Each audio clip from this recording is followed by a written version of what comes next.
शांति। हम अव्यक्त मुरली रिवाइज कर रहे हैं। आज अव्यक्त मुरली है 354 और ये अव्यक्त मुरली बाबा ने चलाई थी 28 मई 1977 को। मुरली का विषय है बाप दादा के सदा दिल तख्त नशीन समान बच्चों के लक्षण। जो बाप दादा के सदा दिल तख्त नशीन, दिल तख्त पर रहने वाले बाप समान जो है ना बच्चे हैं, समान बच्चों के लक्षण क्या होंगे। जिनको बाबा दिल तख्त पर बिठाए उन बच्चों के लक्षण क्या होंगे। बाप के सदा स्नेही, सदा सहयोगी, दिल तख्त नशीन व राज्य तख्त नशीन बच्चों प्रति उचारे हुए महावाक्य। बाप दादा समीप और समान सितारों को देख रहे। जो बाप दादा के समीप हैं और जो समान सितारों को बाबा देख रहे हैं। बाप को सदा स्मृति रहती है। जैसे बच्चे स्मृति स्वरूप हैं, वैसे ही बाप भी अपने समीप बच्चों के स्मृति स्वरूप हैं। जैसे बच्चे स्मृति स्वरूप होने से समर्थी, शक्तिशाली बन जाते हैं, समर्थी स्वरूप बन जाते हैं, उनमें हर कर्म करने की सामर्थ्य आ जाती है और उसके भी वो अनुभवी बनते हैं, समर्थी स्वरूप का भी अनुभव करते हैं। बाप दादा भी स्वयं समर्थी स्वरूप होते भी समान बच्चों के सहयोग व स्मृति से स्वयं स्वरूप में और एडिशन वृद्धि हो जाती है। क्या होता है? बाप दादा भी स्वयं समर्थी स्वरूप होते भी समान बच्चों के सहयोग व स्मृति से स्वयं स्वरूप में और एडिशन हो जाती है। इसलिए साकार बाप ब्रह्मा को सहयोगी स्वरूप की निशानी 1000 भुजाएं दिखाई है।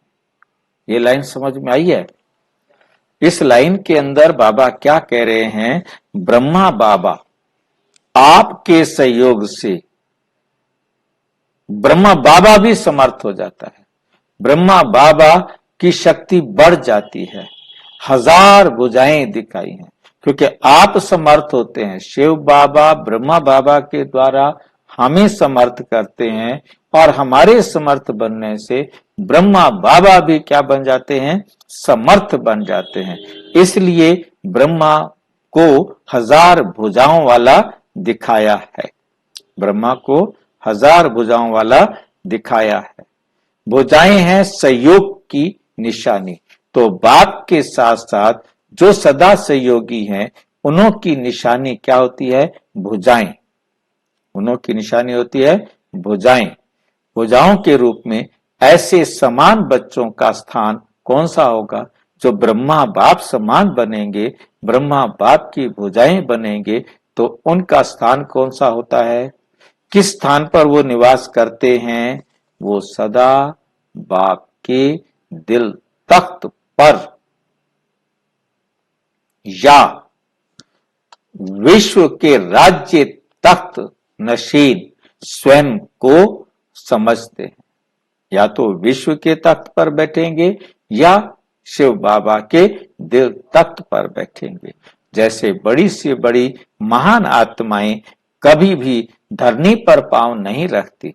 जैसे यहां भी देखा, जब बड़े आदमी आते हैं तो पूरे रास्ते पर सीढ़ियों पर गलीचे बिछा देते हैं। ऐसे श्रेष्ठ आत्माओं का पांव धरती पर नहीं लेकिन गलीचे पर होता है। ये निशानी किसकी है? शुरू कहां से हुई? यहां तो उन्हों के पांव सिर्फ गलीचे तक हैं, लेकिन जो बाप समान बच्चे हैं उनका बुद्धि रूपी पांव, क्योंकि आत्मा का तो पांव होगा नहीं ना, आत्मा का बुद्धि रूपी पांव सिवाय तख्त के नीचे नहीं आते। वो हमेशा तख्त पर रहते हैं। उन्हों को तख्त नशीन कहा जाता है, अर्थात सदा तख्त पर रहते हैं, नीचे नहीं आते हैं। ऐसे जो सदा दिल तख्त नशीन व राज्य नशीन ही रहते हैं, उन्हों का सर्व आत्माओं से रिटर्न में, बदले में क्या मिलता है?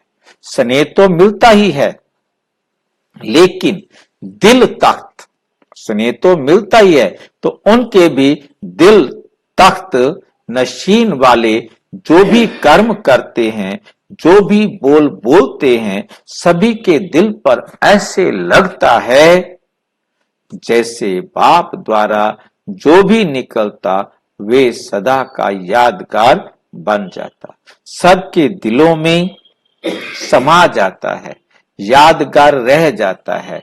फिर आधा कल्प के यादगार यादगार गीता के रूप में होता है, तो बाप के महावाक्य यादगार रूप में ऊपर हो जाते हैं। तो बाबा के जो महावाक्य हैं वो यादगार के रूप में ऊपर हो जाते हैं, मतलब उनको और श्रेष्ठ बना देते हैं। इसी प्रकार जो दिल तख्त नशीन बच्चे हैं, वो जैसे आत्मा के प्रति संकल्प करते, जो दिल तख्त नशीन बाबा के दिल तख्त पर बैठने वाले बच्चे हैं, जो वो संकल्प करते, तो उनके दिल को लगता है कि मानो आप किस आत्मा प्रति शुभ भावना, शुभ कामना रखते हैं, उनके दिल को लगेगा कि सचमुच ये मेरे प्रति शुभ भावना, शुभ कामना रखते, उनको लगेगा। एक होता है ऊपर ऊपर से, दूसरा होता है निमित्त बने हुए। दूसरा क्या होता है? एक तो होता है ऊपर ऊपर से शुभ भावना, शुभ कामना रखने वाले, और दूसरा होता है निमित्त बने हुए। उन्होंने शुभ कामना, शुभ भावना करनी ही करनी है। दूसरा होता है निमित्त बने हुए, स्थान के कारण रिस्पेक्ट देना, आदर देना, सम्मान देना। तीसरा होता है दिल से स्वीकार करना। तीसरा क्या होता है? दिल से स्वीकार करना।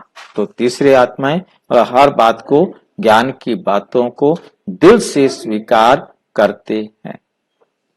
जो समान बच्चे हैं, उन्हों का संकल्प भी दिल से लगेगा। जो बाप समान बच्चे होंगे, उनका संकल्प भी क्या लगेगा? दिल से लगेगा।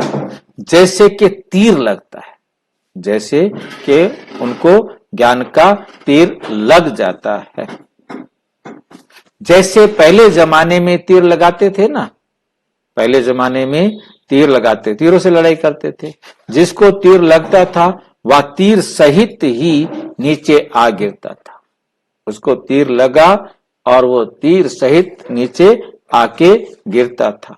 इसी प्रकार से जो दिल तख्त नशीन है, जो बाबा के दिल तख्त पर बैठे हुए, जो बाबा के दिल तख्त पर बैठे हुए हैं, यानी उनके लिए अब बाबा हमें निशानियां दे रहे हैं कि कैसे पहचानेंगे।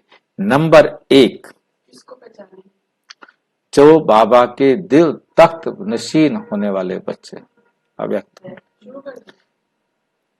नंबर 1, वे दिल के संकल्प जिस आत्मा प्रति करेंगे, वो व्यक्ति, जिस आत्मा के प्रति वो दिल का संकल्प करेंगे, वो व्यक्ति जिस आत्मा के प्रति करेंगे, अर्थात आत्मा दूसरे वाले जो है ना, अपने दिल का भाव प्रकट करने के लिए सामने आ जाएगी।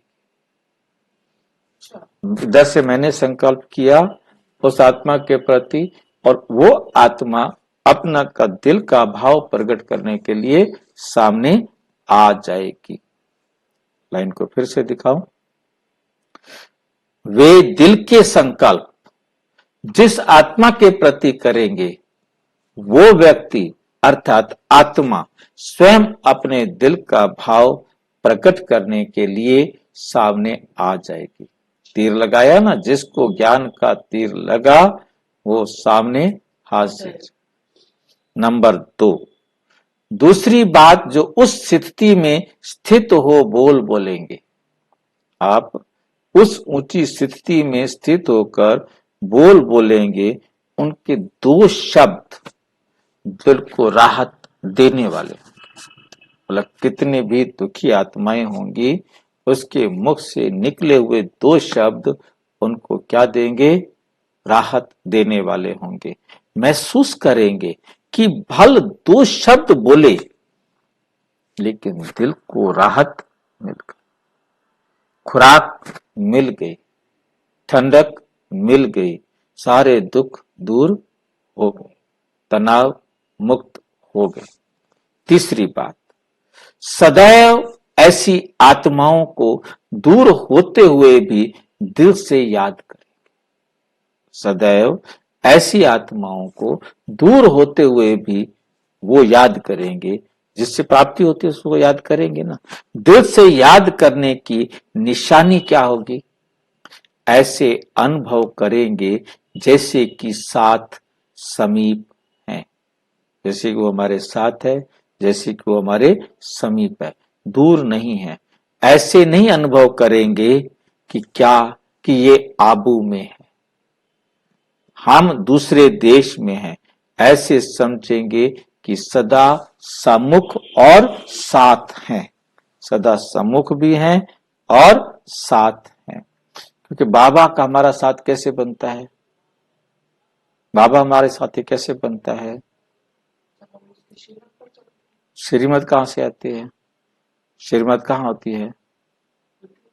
बुद्धि में। श्रीमत हमारी बुद्धि में है। हमने बाबा से श्रीमत ली है, तो वो श्रीमत हमारे साथ है ना।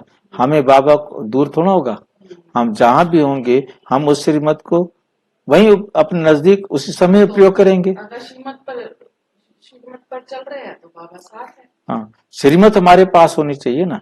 बाबा की श्रीमत हमारे पास है, तो अब किसी ने भी किसी को जो बातें बाबा की अच्छी अच्छी बताई, अब उसने बाबा को नहीं देखा, उसने उस आत्मा को देखा है, तो उसको वो आत्मा अपने समीप दिखाई देगी ना।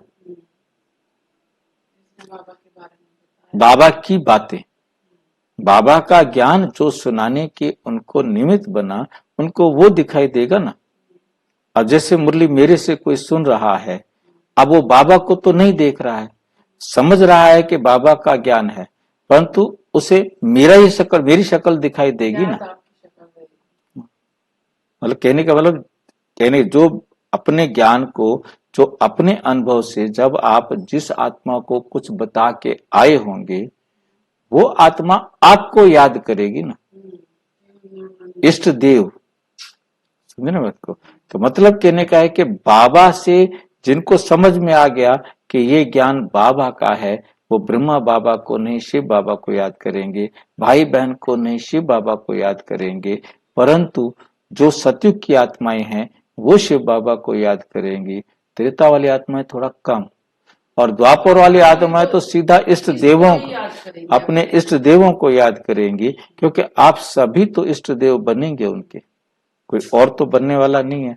तो आप सब उनको बहुत थोड़े में गाइड करेंगे, मार्गदर्शन करेंगे, और वो आपके फॉलो करने वाले बन जाए।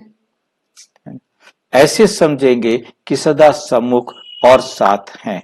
जैसे बाप को दिल से याद करते हैं तो क्या अनुभव होता है? दूर लगता है क्या? साथ का अनुभव होता है ना।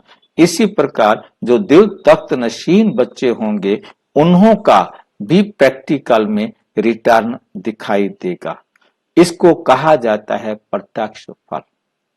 इसे कहा जाता है प्रत्यक्ष फल। चौथी बात, वो दिल तख्त नशीन होंगे। दिल तख्त नशीन कौन होते हैं?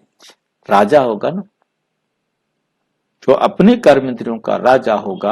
अब वो दिल तख्त पर बैठेगा, भविष्य में विश्व राज्य के तख्त पर बैठेगा। जैसे कोई बड़ा होता है तो उसको सब अपना समझते हैं, छोटे जो होंगे वो बड़ों को अपना समझेंगे, जो छोटे होंगे वो बड़ों को अपना समझेंगे। मेरा है तो दिल तख्त नशीन बच्चे की यही निशानी होती है, जो हर एक उनको अपना बड़ा समझे। हर एक उनको क्या समझेगा? ये हमारा बड़ा भाई है, बड़ी बहन है, दीदी कहेंगे। अपनापन महसूस करेंगे। हमारे पूर्वज बड़े हैं, पूज्य हैं। ये शब्द कहने में भक्ति मार्ग के हैं। ये शब्द कहने में किसके हैं? भक्ति मार्ग के हैं। लेकिन जैसे पूर्वज का नशा होता है ना, ये हमारे पूर्वज पूज्य हैं। इस रीति से हर आत्मा जो भी संपर्क में है वे ऐसे महसूस करेंगे कि ये ही हमारे पूर्वज हैं, ये ही हमारे पूर्वज हैं, पूज्य हैं। अपनापन महसूस करेंगे। ऐसे दिल तख्त नशीन कितने बनेंगे? ऐसे दिल तख्त नशीन कितने बनेंगे? थोड़े ही होते। यही अष्ट रत्नों की विशेषता है, जो फिर 100 में नहीं होती। लाइन समझ में आई है? नहीं आई?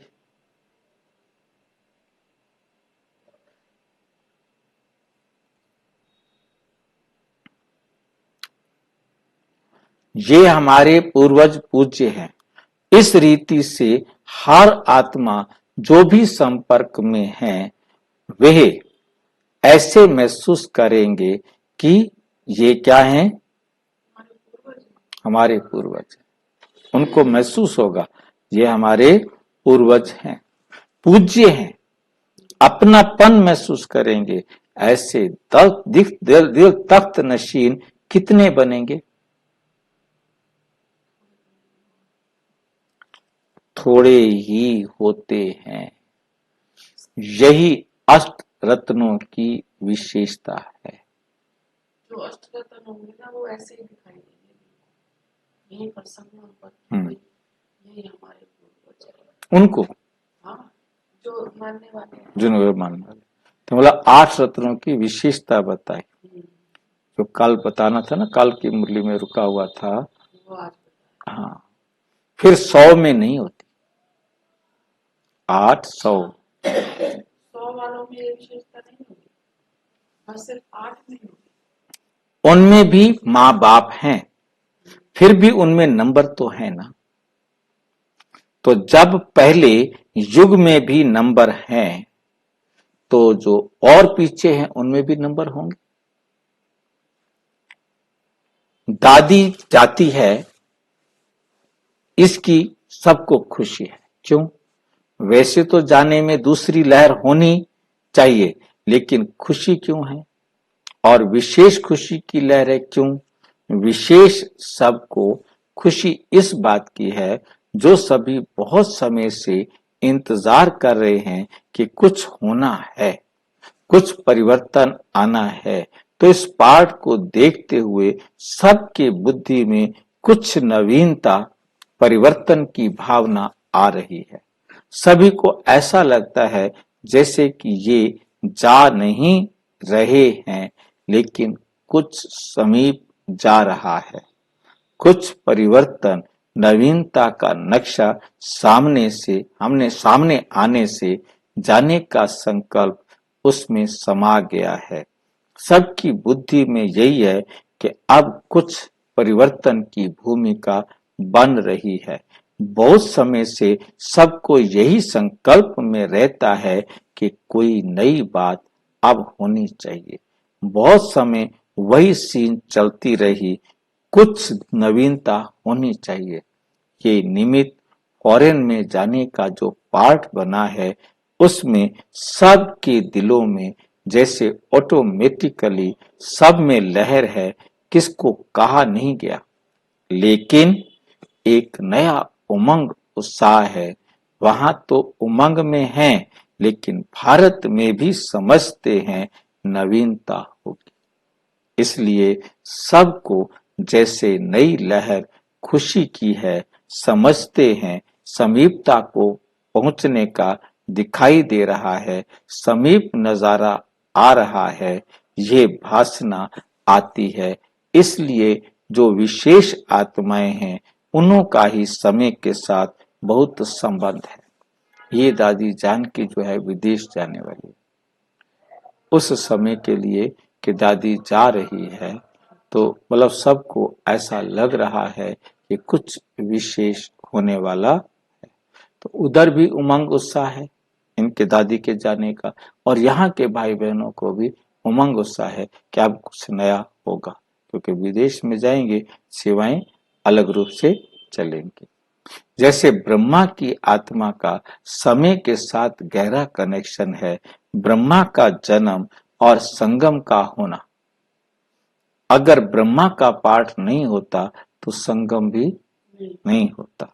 ब्रह्मा के साकार पाठ की समाप्ति और अन्य पाठ का आरंभ होना, साकार पाठ पूरा हुआ तो दूसरे पाठ शुरू हुए, ये भी समय को समीप लाने का आधार है। ब्रह्मा का समाप्त अर्थात संगम युग भी समाप्त। तो जैसे ब्रह्मा की आत्मा का समय के साथ गहरा संबंध है, वैसे ही जो फॉलो करने वाली समीप आत्माएं हैं, उन्हों के हर कार्य का भी समय के साथ उतना ही समीप संबंध है, उतना ही समीप संबंध है।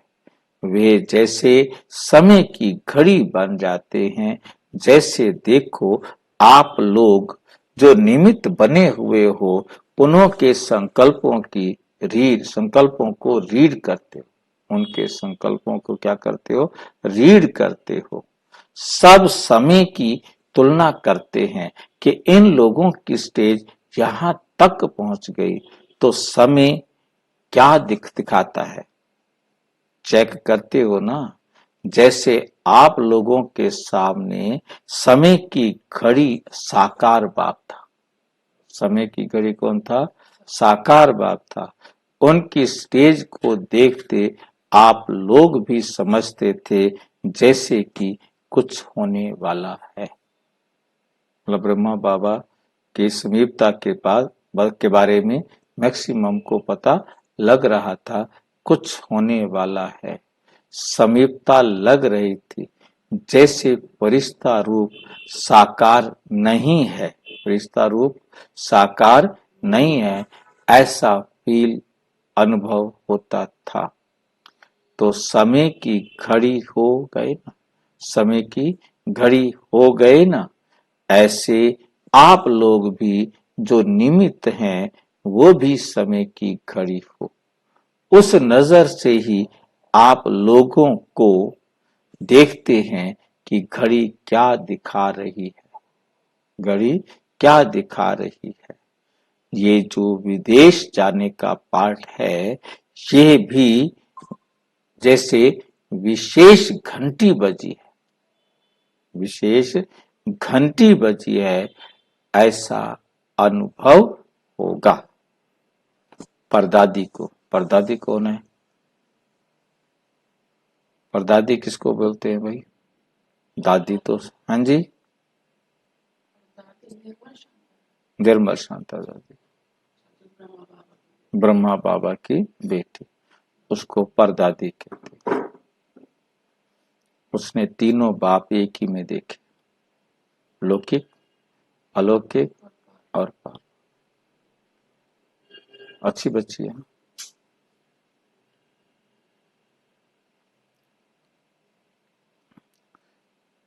आप ड्रामा आपको भी समीप पाठ बजाने के निमित्त बनाता है, ड्रामा आपको भी समीप पाठ बजाने के निमित्त बनाता है। जैसे कल्प पहले बजाया था, वैसे अभी भी बजाते हैं। प्लान सोचने से नहीं होता, योजना प्लान सोचने से नहीं होता, लेकिन ना चाहते भी ड्रामा का पाठ निमित्त बना देता है। इसमें भी बड़ा रहस्य समाया हुआ है। वरदान है आपको, लौकिक अलौकिक बाप के कुल का नाम बाला करने वाली निमित्त आत्मा हो, ये भी विशेष वरदान है। इसलिए आपको देख करके दोनों याद आ जाते हैं, लौकिक भी फीचर्स, शक्ल याद आएगी, और फीचर्स द्वारा जो फ्यूचर भविष्य बनता है वो भी याद आएगा। आपके हर कदम में जो वरदान है दोनों कुल का नाम बाला कर वो समाया हुआ है। इसलिए ड्रामा स्वयं ही सीट की तरफ खींचता जा रहा है। ड्रामा स्वयं ही सीट की तरफ खींचता जा रहा है। समय प्रति समय जो भी महावाक्य आत्माओं के प्रति बाप दादा के उच्चारण किए हुए हैं वो प्रैक्टिकल में आ रहे हैं। विशेष वरदान है और सर्विस का चांस भी आपको विशेष है। डबल सर्विस करने का चांस है आपको, सूरत द्वारा भी और सीरत द्वारा भी। इन लोगों की सूरत से अव्यक्त स्थिति होने से अनुभव करेंगे, लेकिन आपकी सूरत चलते फिरते ब्रह्मा बाप की सूरत और सीरत को प्रत्यक्ष करेंगे। तो बिल्कुल बाबा जैसी थी। ये एक्स्ट्रा सर्विस के की फील्ड हुई ना, जहां भी जाएंगे तो क्या कहेंगे, सबको बाप की भाषणा आती है ना। तो ये सूरत भी सर्विस के निमित्त बनी है। डबल सर्विस हुई ना। दादी को वर्तमान समय आप आत्मा की डबल रूप से आह्वान की लीला चल रही है। वर्तमान समय आप आत्मा की डबल रूप से आह्वान की लीला चल रही है। बुलाया जा रहा है। एक तरफ भक्त आत्माएं अनजान रूप में आह्वान कर रही है अष्टदेव के रूप में, दूसरी तरफ ज्ञान स्वरूप होकर के ज्ञानी तू आत्मा भव। बच्चे आह्वान कर रही है, ज्ञानी तू आत्मा। बच्चे आह्वान कर रही है, ऐसे ही आह्वान कर रहे हैं जैसे आपकी जड़ चित्र अष्ट देव के रूप में करते हैं, लेकिन वे अनजान हैं, इसलिए उन्हों को ये रस नहीं आता। लेकिन उन्हों को आह्वान से भी वरदान की अनुभूति की प्राप्ति का अनुभव होगा। अनुभव होगा। डबल आह्वान हो गया ना, एक शिव बाबा और एक डबल आह्वान, मतलब ब्रह्मा बाबा भी। अनुभूति का वरदान प्राप्ति का अनुभव होगा। डबल आह्वान हो गया ना। ब्रह्मा बाबा भी आह्वान कर रहे हैं, शिव बाबा भी आह्वान कर रहे हैं। हो गया ना। दो मूर्तियां जा रही हैं, तीन मूर्तियां जा रही हैं, वह अष्ट भी जा रही हैं। ये भी एक विशेष लहर है ना, जो सब समझते हैं। हम लोग भी जैसे साथ जा रहे हैं, इसका भी कारण है। ये स्नेह की समीपता की निशानी, स्नेह के समीपता की निशानी है, जो इतना समय ड्रामा अनुसार निमित्त बन पाठ बजाया। मतलब ब्रह्मा बाबा की बेटी ने इतना समय निमित्त बन पाठ बजाया। पता नहीं गई होगी, विदेश तो गई है वो भी। उसने अपना अनुभव सुना है, क्योंकि वो तो हमने सुना है सामने ना। लंदन में वो गई पहली बार। ये भी विदेश जा रही है साथ में, क्योंकि परदादी जब वहां दादी के साथ गई ना फर्स्ट टाइम वहां पर, तो क्योंकि इनका ताल्लुक था क्वीन एलिजाबेथ से। राजा बाबा जब जाते थे तो इनको साथ लेके जाते थे। तो ये उससे क्वीन एलिजाबेथ से मिलने के लिए इसने भेजा भी। बाबा की बेटी जो है ना, वो तो बाबा नहीं जाता ना, दादा लेखराज की बेटी आ रही है, तो उनको तो खुशी होती है ना, भी हाँ भी हमारे पास फैमिली का रिलेशन था ना। तो अंदर बुला लिया। अब अंदर गए तो उन्होंने चॉकलेट ढेर सारी रखी हुई थी, तो दादी कहती हम तो छोटे बच्चे थे तो चॉकलेट होता था, तो अब हमारा रूप देख के तो हैरान कि कहाँ गए तुम्हारे सोने। तो दादी ने अपना सुना ना सारे, वो मेरे को देखे कि क्या हो गया, तो उन्होंने पूछा कि कहाँ गए वो सारे तुम्हारे गहने, कहाँ है, क्या हो गया, थे नहीं। और फिर दादी ने बताया कि हम अब ब्रह्मा को ये संस्था से जुड़ गए हैं, ऐसा थोड़ा परिचय दिया उनको। तो कहा कि खाओ, कहते हम तो ये नहीं खाते, दरवाजे बंद कर दो, जाना नहीं है, पहले खाओ फिर जाओ। बस फैमिली में हम करते हैं, कोई भी आते मतलब एकदम फैमिली रिलेशन जो है ना उनको, तो मतलब उनको गई थी दादी, अपना ये अनुभव दादी ने हमें सुनाया था। तो निमित्त बन पार्ट बजाने की रिजल्ट सामने आ रही है। इस समय आप तीनों के पार्ट में, जैसे ब्रह्मा का पार्ट रचना का, विष्णु का पार्ट पालना का, शंकर का पार्ट विनाश का दिखाते हैं। है तो ड्रामा अनुसार तीनों जा रही हैं, दादी प्रकाश मणि भी जा रही है, जानकी दादी भी जा रही है और निर्मल शांता भी। लेकिन हर एक की साथ विशेषता दिखाई है। तो अभी अभी बाप देख रहे हैं तीनों का विशेष गुण, कौन सा वर्तमान पाठ चल रहा है, आप कौन सी मूर्त हो। वर्तमान पाठ के प्रमाण तीनों का विशेष पाठ प्रैक्टिकल में है। ये दादी तो निमित्त सर्व के उमंग उत्साह और सेवा की फील्ड में नया मोड़ लाने के निमित्त है, आधार मूर्त बन जा रही है। तो ये आधार मूर्त हो जा रही है। और आपका दीदी, दीदी को कह रहे हैं, सभी विशेष ये देख रहे हैं कि कितनी उद्धार मूर्त है, जो आप में एक दो का एक, आप जो एक में दो का जाना महसूस करती है। ये देख रहे हैं कि कितनी उदार मूर्त है, जो एक में दो का जाना महसूस करती है। किसको निमित्त बनाना ये उद्धार मूर्त है, किसी को निमित्त बनाना ये उद्धार मूर्त है। और यह परदादी है उदाहरण दिखाया कि प्रैक्टिकल में हम सब एक हैं। तो आधार मूर्त, उद्धार मूर्त और उदाहरण मूर्त, इन तीनों को बाबा किस रूप से देख रहे हैं, तीनों की विशेषता हुई ना।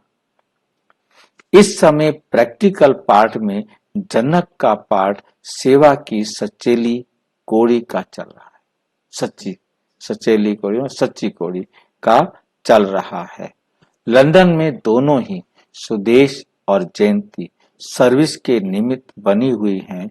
ये दोनों भी वर्तमान समय बहुत अच्छी स्टेज पर हैं, समझती हैं एक साथ अंगुली देकर सेवा को बढ़ाना ही है। इस समय अच्छी रफ्तार से सर्विस में मस्त आत्माएं दिखाई देती हैं। ये भी एक चारों ओर के वातावरण का प्रत्यक्ष रूप है। सबकी नजर वहां है। अभी सबका शुभ संकल्प उस तरफ है कि कुछ होने वाला है। वायुमंडल का प्रभाव है। सुमन जर्मनी में है, उनको भी विशेष वरदान मिल गया, क्योंकि उसने अपने को रियलाइज किया, तो रियलाइज का उनको वरदान मिल गया है। जो महसूस करता है तो उसको आधा तो खत्म हो जाता है, अपनी गलती को महसूस करता है तो आधा तो खत्म हो जाता है। तो हल्कापन भी आ गया।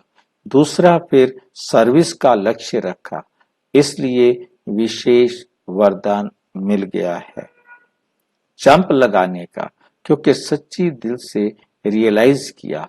रियलाइज करने वाला बहुत आगे बढ़ सकता है।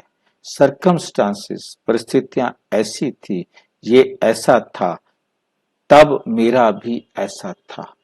उनको कोई रियलाइजेशन नहीं कहेंगे, उसने अपने आप को रियलाइज किया दिल से स्वीकार किया, इसलिए उनको विशेष वरदान की लिफ्ट मिल गई। विशेष वरदान की लिफ्ट मिल गई।